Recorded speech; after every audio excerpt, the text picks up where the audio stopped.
What's happening, guys? Thank you for joining us. We're going to be talking some fights. Let me get some business out of the way right off the top. Eagle FC, it's going down on Friday, the 28th of January. You can watch it live and free. Just go sign up at eaglefc.com. We're in the Flex Arena right now. We got a lot of things to look forward to. If I may introduce the Olympic champion, the UFC champion, I said the UFC champion, Henry Cejudo, the current #1 ranked pound-for-pound fighter in the world, Kamaru Usman, and the all-time greatest, Khabib Nurmagomedov. Guys, with that, I'm Chael Sonnen. I want to get things started because let me talk about our main event. Listen, Kamaru, we got two heavy strikers, and you used to be in the room with one of them. I'm talking about Tyrone Spong. This guy's reputation precedes itself. His record is damn near unblemished. What do you make of his fight coming up with Sergei? First, let me do my thing because I'm the only one who showed up here for work today. You know, because I'm the only one who got the jacket on. Yeah, not really. But you can look at me, man. You guys came for style. You guys going out after this, huh? But yeah, absolutely, fantastic main event. You've got Sergei Kharitonov, who's got a world of experience. Sure. You know, has fought all over the world, everywhere. And then you've got Tyrone Spong, who has knocked people out from everywhere, all over the world. I mean, probably one of the most decorated strikers that we've ever seen. And you used to be in the room with Tyrone, correct? You guys were teammates at one point. Yeah, it was. I was unfortunately in a room with this guy to where it was striking day. Everyone tried to avoid. And it was more like avoiding day. It was striking day, so you had to avoid this guy at all costs. But over time, he just became a complete, well-rounded fighter to where he could strike, he could grapple. And that's the biggest thing that will shock people about Tyrone Spong is how well he could avoid being taken down so he can go to his specialty and use his striking. And Khabib, Tyrone's going to take on Sergei Kharitonov. But one thing about Sergei, and I followed his career from his days in Pride all through Bellator, he doesn't do a lot of grappling. I mean, on one hand, he's got the experience in terms of full MMA, but he doesn't really like to go to those weapons. Do we got a stand-up fight to look forward to? Like, I think this fight is like two great athletes and two great strikers fight each other. And I think only one thing is going to make hard for Tyrone. He didn't fight long time in MMA. Sure. This one's gonna make difference, big difference, because you guys understand what is this MMA. You know, when you all the time striking, and like for example, like big guy like Kharitonov, if he grab you, if he take you down, like maybe fight gonna finish. You know, of course for everybody, Tyrone is like favorite, but I think we cannot underestimate Sergei Kharitonov's experience. And Henry, you and I talked to Tyrone Spong earlier today, and he talked about what Khabib's weighing in on, saying, I haven't done this a lot, I put my body through it in the training. Is he right? Mentally, he appeared to be in a good place, in my opinion. Yeah, on paper, that's what it looks like. But you know what? Talking to him to that fighter meeting, Uncle Chael, that dude is determined. Sure. Like, he's out there. He's got that swagger. He even said it today at the even meetings, like, this dude doesn't have better striking than me. He's not better looking than me. Sure. I mean, he's a competitor. I think that's something that he has that people are underestimating is his level of competition. Yeah, he doesn't have 50 fights in mixed martial arts, but what he does he has experience of a champion. That being said, Sergei's struggling to make weight. When you struggle to make light heavyweight and you get somebody that's fast and quick, I'm leaning towards Tyrone Spong. Sure. And Khabib, what do you make of that? Because that weight did mean something to me. I realize that Sergei's used to being a big heavyweight, but he was cutting down to make the limit. I mean, speed matters in there. At some point, if you're in a striking battle, and it looks like he's going to be, speed matters, and that size might slow him down. You know, it's like when two heavyweights fight and both of them have background like striking game. Of course, like if you're faster than your opponent, this is make big difference.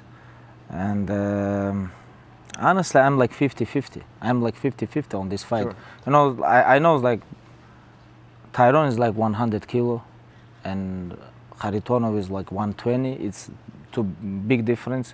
But I'm like 50-50 on this fight. And Kamaru, you say you know Tyrone from the practice room, but you mentioned him on striking day. What about overall grappling day? Has he put the work in? He has put the work in, but I completely agree with what Khabib is saying. It's that time off. It's a big thing. It's important because, I mean, there's something different about when you're inside this barrier right here. When you're inside this cage, it's an added pressure that you feel. Sure. It's different than when you're in a practice room, in a training room, and you're not in that cage to where you feel that added pressure that you can't get out, you can't get away, you can't rope-a-dope, you can't do some of the things that you want to do. There's a big thing to be said when you haven't been in here for a long time. Yeah. And of course, with the nerves and the jitters of knowing that there's a guy across from you that's trying to take you out. Sure. So I think this is going to be an interesting one. I have watched Tyrone train and prepare for these, the last few weeks, and I will say he's looking fast, he's looking quick. Of course, the experience is there. He knows how to line you up and put that perfect strike in the perfect position and get you out of there. But I'm on the fence too. Sure. I'm on the fence. Well, I looking just at it wanna now see too, Chael, is this cage ain't that big. I was noticing. I was like, man, Yes. these freaking heavyweight, these two Godzillas are about to go at it. And this is going to be a full-on war. Sure. And Khabib, I was very excited when you put Rashad Evans on the card. Rashad Evans comes with some nostalgia for me. Back when I was dreaming about being a fighter, things like this, he was already fighting on TV. He had a world championship when I was getting signed to major organizations. Couple of things that Rashad has done since he retired. First off, he went into the Hall of Fame. Most tremendous honor that our industry gives out. But second, guys, he became what's called a fruitarian. He gave me an entire talk on this new diet. He doesn't eat anything but fruit and vegetables. It's changed his body. He says for the better. He says he's feeling faster. He said because of this new diet is what's allowed him to do the training to get into this competition. What do you make of that? Honestly, I don't know about this guy diet. Nothing but fruit. No Yeah. chicken. I asked him that. I go, no chicken. Never a candy bar now and then. Nothing but fruit and vegetables. It's like Rashad is a legend, on this sport. I remember like when I grew up, I was watching his fights, It's like amazing now. Like after that, I become UFC fighter, I become UFC champion. I'm retired. Now I open my organization, new organization. It's like now he fighting in this promotion, Eagle FC. This is like crazy, amazing. This guy is like living legend, for me. And of course he's UFC Hall of Fame, and I'm very exciting. Honestly, I really want to see how Rashad win.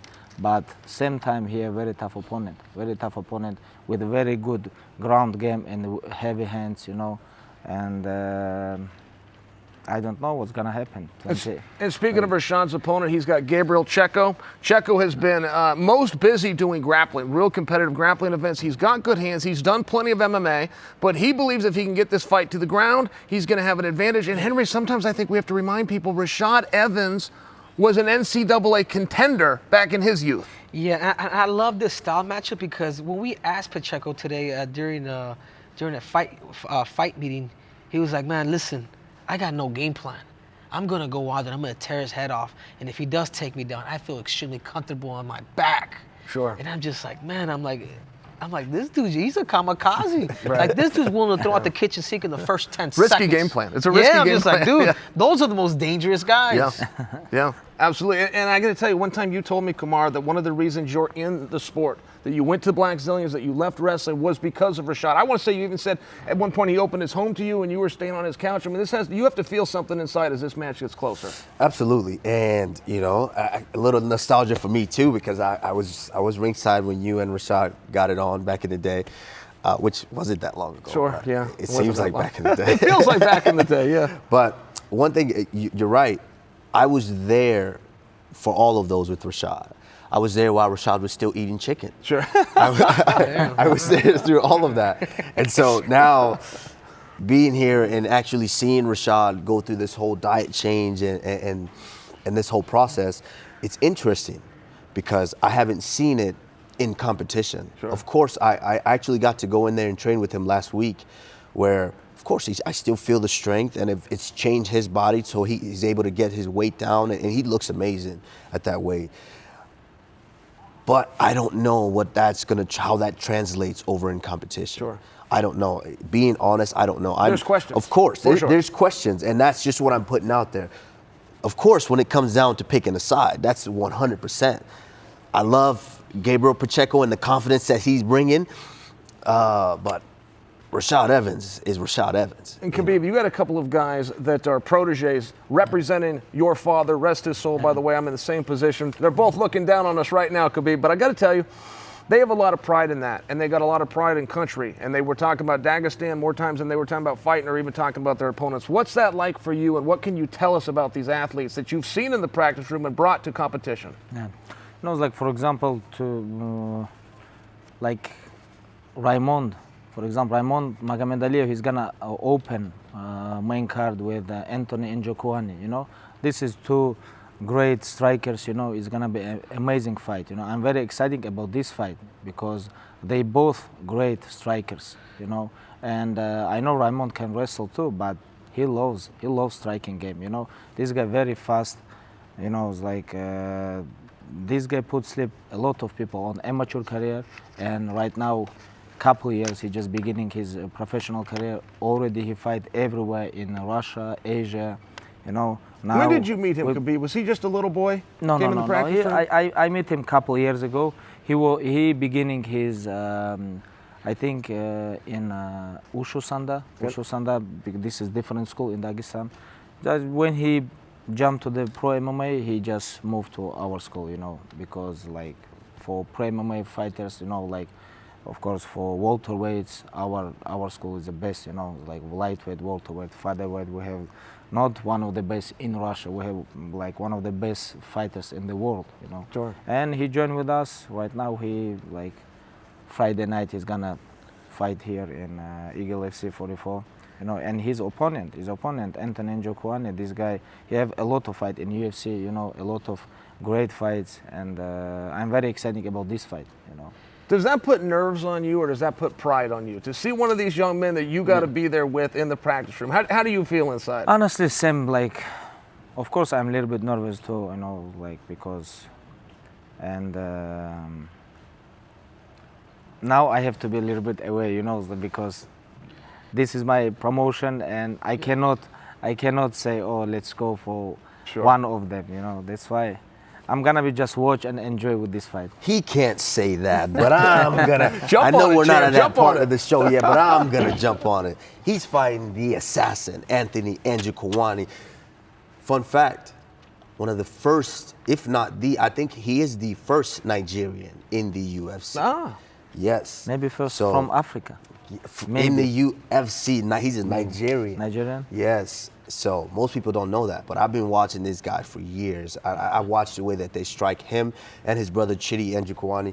The way that these guys strike, they are, I mean, it's just a frenzy of just throwing techniques out. Yeah. Every technique, they can sting you from either hand, from either stance. And this is gonna be a fun fight. So I know you like your boy Raymond, but Anthony, let's get this one. Yeah, and think about it too, Chael. Like, man, I was when we were talking to Anthony during fight, man, this guy has beaten guys like Andy Sauer. Sure. Like, dude, Andy Sauer. I'm like, you beat Andy Sauer in kickboxing, right? Yeah, Pure kickboxing like, rules. whoa. Yeah. So the dude is a real deal. I mean, if you know, in my eyes, looking at the whole card, I think that fight right there is going to be fireworks. Someone's going to end up in a stretcher. And Henry, rounding out the main card, but we got Gibson taking on Ray Borg. These guys are fighting at 35, but they used to both do time at 25. Your weight classes, certainly you've studied these guys somewhere along the way, never knowing if they were going to be next. Yeah, and to me, this fight's going to be the most competitive now. So it's pretty cool the way it's been set up, because Cody Gibbs, he's a former UFC fighter. I mean, his last fight, he beat John Dodson. Sure. You know what I mean? John Dodson, he was a two-time UFC flyweight contender. Yep. Couldn't beat Demetrius Johnson, but dude, he was right there. That was 2 months ago. They just fought. Yeah. Exactly, and obviously Ray Borg knows that he fought his teammate, so he knows how good he is. Sure. I mean, he literally beat Ray Borg's teammate, and Ray knows what he's up against, but at the same time, Ray Borg, he's experienced, he's a title contender himself, and he's been there before. I love the way he mixes his fighting, and I think at 135 pounds, it's going to be good for him. He's going to be able to display more of what he knows and more of what he has, and this is going to be a great fight. All right, Khabib, give us one name from the undercard, somebody we should keep our eye on. I think I'm very excited about Sean Bunch. Sean Bunch, you know, I remember when first time I just came to AKA, this guy met me in airport. Sean Bunch, you know. He was your driver. He came to pick you up. Where did he take you after he met you? He just met me in airport, and he told me I'm Sean Bunch. Like, okay, Sean Bunch. And I didn't know English. Like, we don't understand each other. But I tell him, right, I remember, it was long flight from Russia. You know, like almost one day I didn't eat. You know, and I tell him, let's go to the McDonald's. He look at me, what? I said, let's go to the McDonald's. He take me to the McDonald's, we enjoy, but we don't understand each other, you know. And then he say, I was in Russia, I compete with a lot of Russian wrestlers. Then we become good friends, you know. Then we become good friends. it was he just finished his wrestling career. He just moved to pro MMA, you know, and yeah, I'm very excited about his comeback, you know, about his fight Friday night, you know, and he have good opponent. His opponent is record like 8-2. He's very tough opponent, you know, from Uzbekistan. And Kamaru, I think this guy is striker. He have very good striking game, and of course, I'm worried about him too. And you know, like same time, always good to see how Sean Bunches fight, because this is one of the fastest guys I ever met inside the gyms. And Kamaru, speaking of Sean Bunch, you as a wrestler were competing about the same time as Sean Bunch. Do you remember his trilogy? They did that in New York when he did the final wrestle-off with Coleman Scott. Do you remember that? Absolutely. And went to all 3 matches. Sean Bunch the Great, we call him. Sean Bunch is a good friend of mine. I too am looking forward to his fight. I think Sean is, as he mentioned, one of the fastest, as far as quick twitch muscle guys that I've ever been around.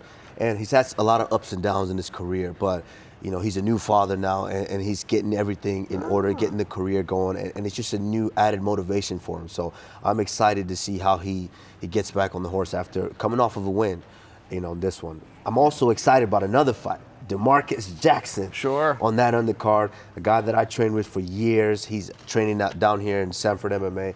I'm excited about this fight. I think DeMarcus We're talking about guys is that are fast. Hey, DeMarcus is fast himself. Very fast, extremely well-rounded. That's the crazy thing about it. He's well-rounded. Just also had a lot of ups and downs in his career. Just can't squeak out that split decision win sometimes. So I'm excited to see him just go out there and just put on that killer instinct and you know, do well. Yeah. And Henry, someone from the undercard. Give us a name, buddy. No, I'm gonna have to go with Sean Bunch. Sure. It's ironically that we all know him. He was actually my Olympic. He helped me get ready for the Olympics. Training partner. Yeah, training partner. And I actually moved out to Ohio to actually train with Sean Bunch. So we have a history, man. Like, if there's anybody that I spend the most time with in that whole room, I mean, you're talking about speed, Chael. I don't think I've ever wrestled anybody faster.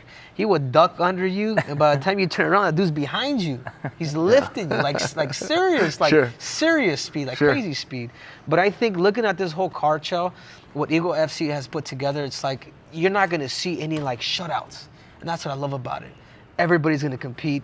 It's very neutralized and it's very equal, and let the best man win. Yeah, well, let's close on that, because I'll tell you, I've been to a lot of first promotions. This one feels different. The buzz is different. The arena's different. The fights are going to be different. Guys, when I tell you this is live and free, I'm talking about it's live and free. Just go to eaglefc.com. That's it. Sign up. You're going to enjoy this. Now, little insight here. We're making this on Thursday. The fights are tomorrow on Friday. Some of you are going to see this tomorrow, meaning the fights are tonight, January 28th. For some of you, the fights are tomorrow. This is upon us, guys. There is no time to wait. Spong is taking on Kharitonov. Rashad Evans is back. He's taking on Checco for Khabib. For the champ, for Triple C, I'm Chael P, and we will see you all at Eagle FC tomorrow at 6 o'clock.